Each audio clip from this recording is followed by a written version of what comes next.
Heureuse de vous retrouver dans cette édition du journal pour vous informer.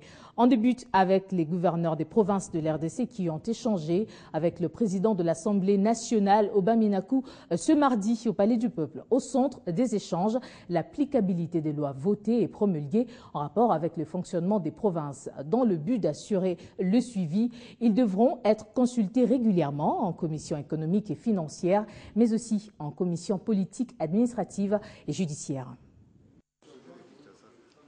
Les développements de province passent par la mise en place d'un cadre normatif.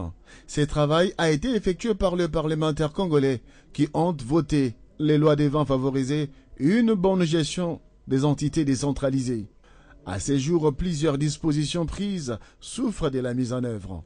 Conscients de cela, les gouverneurs de province ont entrepris des contacts auprès des chefs des institutions de la République démocratique du Congo. Ce mardi, ils ont été reçus par le président de l'Assemblée nationale, Oba Minakou Ndjala-Njoko. Nous avons proposé que notre commission de gouverneurs de province rencontre régulièrement les deux grandes commissions. En ce qui concerne les lois, la PAJ, d'abord, avant même que ça passe en plénière, et en ce qui concerne tout le problème économique et financier, le COFIN de l'Assemblée nationale. Il ne faudra pas qu'on nous mette des chiffres dans un budget qui n'ont jamais été cédés. Faisant face aux différents défis dans leur juridiction, les gouverneurs des provinces font bloc autour de la mise en application des lois votées. Retombée des échanges entre Oba Minakou et les gouverneurs, ces chefs de l'autorité provinciale devront donc apporter leur expertise lors de l'élaboration du budget 2015 en commission économico-financière. Les gouverneurs des différentes provinces ont également été reçus par le Premier ministre. Ils ont signifié au chef du gouvernement l'objet de leur visite, tout en présentant l'état des lieux des provinces. Le gouverneur, André Kimbuta, donne ici la substance de leur entretien. Nous sommes venus, évidemment, accompagnés du ministre de l'Intérieur pour faire l'état des lieux, les diagnostics du Congo profond. Parce que le Congo, ce n'est pas Kinshasa, les Congos sont les 10 autres provinces et la ville de Kinshasa. Nous avons fait un diagnostic sans complaisance au Premier ministre. C'est lui qui détient la clé de la thérapeutique de choc qu'il faut pour soigner ces Congos profonds qui doivent avoir des problèmes normalement comme tout pays, comme dans tous les autres pays. Nous sortons satisfaits. On s'est accordé sur pas mal de choses. Parce que demain, nous sommes tous attendus chez le chef de l'État pour parler de notre pays sur le plan politique, le plan économique, le plan social. On reste à la primature pour parler cette fois de la réunion qu'a présidé le Premier ministre Matata Ponyo sur les infrastructures. Au menu de cette réunion, la réalisation des projets jugés ultra prioritaires, impulsés par le chef de l'État dans le cadre du renforcement de la cohésion nationale qui passe notamment par les voies de communication les plus utilisées, particulièrement les voies routières. On écoute le ministre des Infrastructures, Fridolin Kaswechi. Il a été particulièrement question de l'intégration nationale à travers la route nationale numéro 1 qui part de Sakanya au Katanga jusqu'à Banana au Bas-Congo en passant bien sûr par pratiquement 4 provinces, y compris Kinshasa, dont la province du Kasaï oriental, le Kasaï occidental, le Bandundu et Kinshasa, enfin relier les deux bouts des provinces, c'est-à-dire le Katanga et le Bas-Congo. Des segments qui sont mis en concession pour environ 800 km, c'est essentiellement ceux qui sont utilisés par les opérateurs miniers au Katanga et ceux qui servent ici aux importations des produits manufacturés et aux exportations de nos ressources naturelles essentiellement. Nous allons monter ces stratégies très rapidement, de manière qu'en ayant un mois, nous puissions démarrer les travaux et assurer cette connectivité sur une période qui peut aller de 18 à 24 mois de manière bien sûr progressive. Intense activité ce mardi au ministère des Affaires étrangères. D'abord, échange entre le ministre Tshibanda et la société civile qui poursuit sa série de consultations initiées auprès des acteurs politiques de la majorité et de l'opposition. Et sur le plan bilatéral, le ministre a également reçu les copies figurées des lettres du nouvel ambassadeur des Pays-Bas, du nouvel ambassadeur du Canada et celui chargé d'affaires de la Grande-Bretagne. L'échange entre le ministre Raymond Tshibanda et la délégation de la société civile conduite par Mme Cathy Kalanga a tourné autour des questions d'actualité, notamment la révision constitutionnelle, le calendrier électoral, la sécurité et la relocalisation des FDLR. Une démarche de la société civile que le ministre Tshibanda qualifie de pédagogique. Ils sont une composante importante de notre société dont la voix porte. Ils sont appelés à prendre position sur les questions d'intérêt national. J'apprécie le fait qu'ils aient décidé de rencontrer certains acteurs politiques, certains responsables de notre pays, pour échanger avec eux avant de se prononcer. Et je voudrais souhaiter que ce qu'ils ont fait se poursuive et que l'esprit qui transparaît avec leur composition, qui reflète la diversité de la société civile, qui reflète le dialogue, puisse non seulement se poursuivre parmi eux, mais qu'il puisse contaminer le reste de la société congolaise, car ce n'est que dans la cohésion nationale, comme le chef de l'État n'arrête de le dire, que nous arriverons à reconstruire et à développer notre pays. Nous continuons nos démarches. Mais je crois que très bientôt, la société civile vous donnera sa position. Et sur le plan bilatéral, le ministre a également reçu les copies figurées des lettres de Gérard Théo Michel, nouvel ambassadeur des Pays-Bas en RDC, de Mme Ginette Martin, nouvel ambassadeur du Canada, et du nouveau chargé d'affaires de la Grande-Bretagne en République démocratique du Congo, Tim Morris. Autre chose à présent, l'entreprise de télédistribution StarTimes se plie à la décision du gouvernement. Comme ordonné par le Premier ministre, les responsables de cette société chinoise ont suspendu les émissions en attendant le verdict de la Cour suprême de justice. Le Premier ministre avait, vous le savez, instruit à l'ARPTC de suspendre momentanément l'autorisation accordée à l'entreprise chinoise, une instruction qu'elle n'avait pas appliquée. La décision était une décision de suspension de la fréquence, de la licence délivrée par l'ARPTC à StarTimes. Le signal de StarTimes a été interrompu et nous allons exécuter la décision qui avait été prise lors de la réunion du week-end. Et il n'a pas fallu attendre longtemps. La décision du gouvernement a été prise au sérieux par StarTimes, qui officiellement a annoncé suspendre momentanément ses émissions.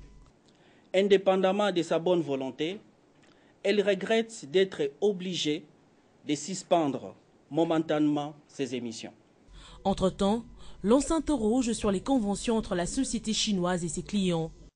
Elle respecte les conventions convenues avec ses clients et assure qu'ils ne subiront pas de pertes pour les crédits qu'ils ont achetés. Les crédits seront reportés selon la date du rétablissement du signal de StarTimes. La suite, la société espère que le signal de StarTimes sera rétabli dans les meilleurs délais. J'ai pensé beaucoup que le gouvernement pourra tenir attention pour cela, pour trouver une bonne solution au plus tôt possible. Toutefois, comme l'a fait savoir le chef du gouvernement, la résolution définitive sera délivrée par la Cour suprême de justice.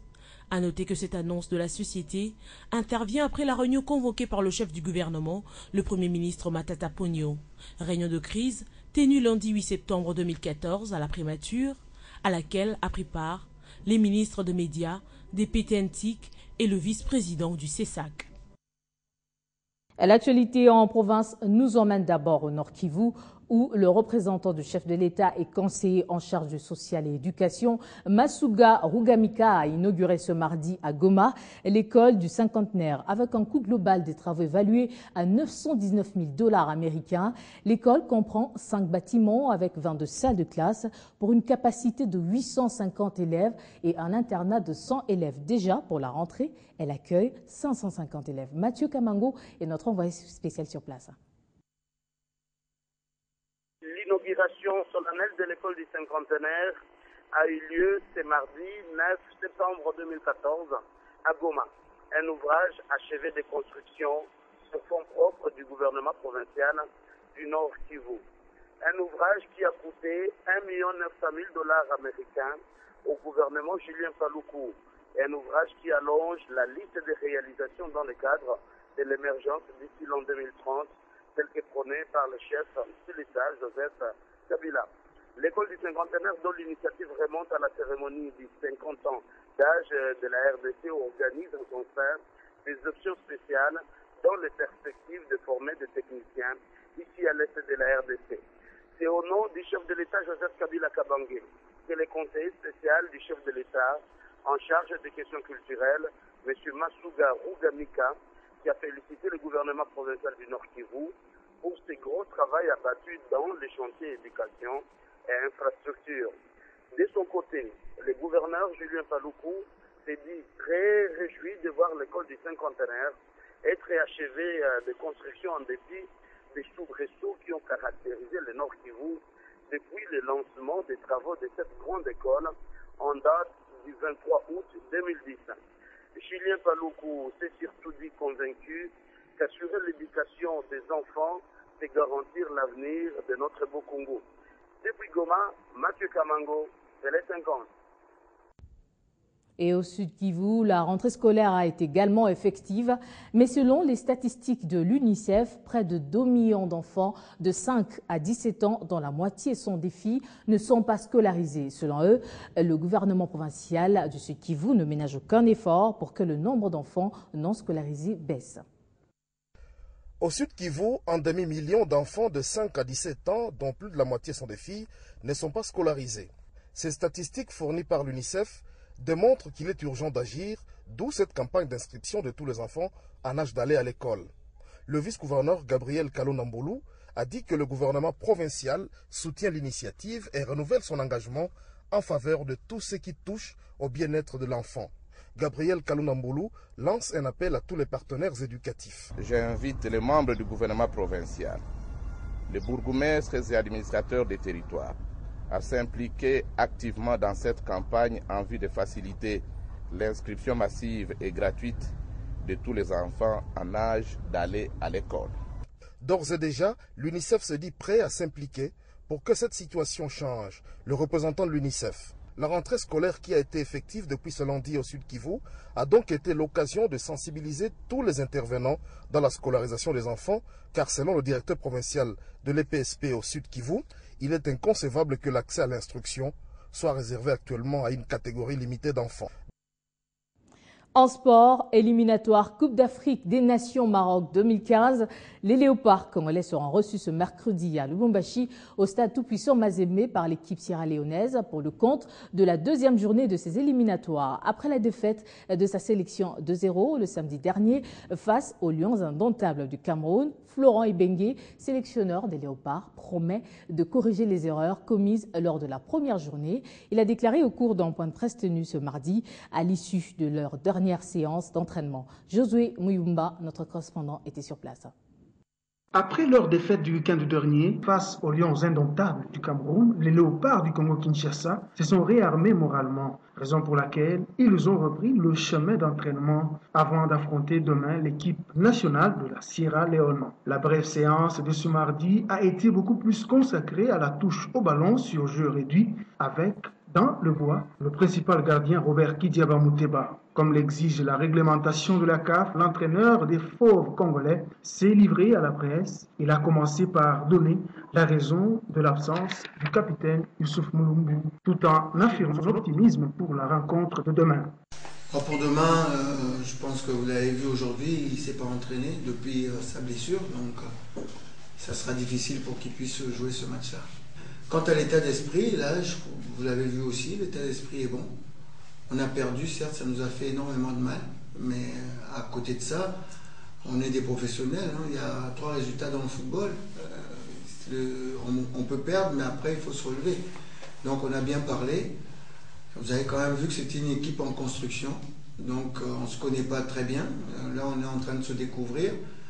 Et je pense qu'on est un petit peu mieux aujourd'hui qu'il y a 5 jours. Donc, voilà. On est dans un très bon état d'esprit pour aller chercher la victoire. Par la suite.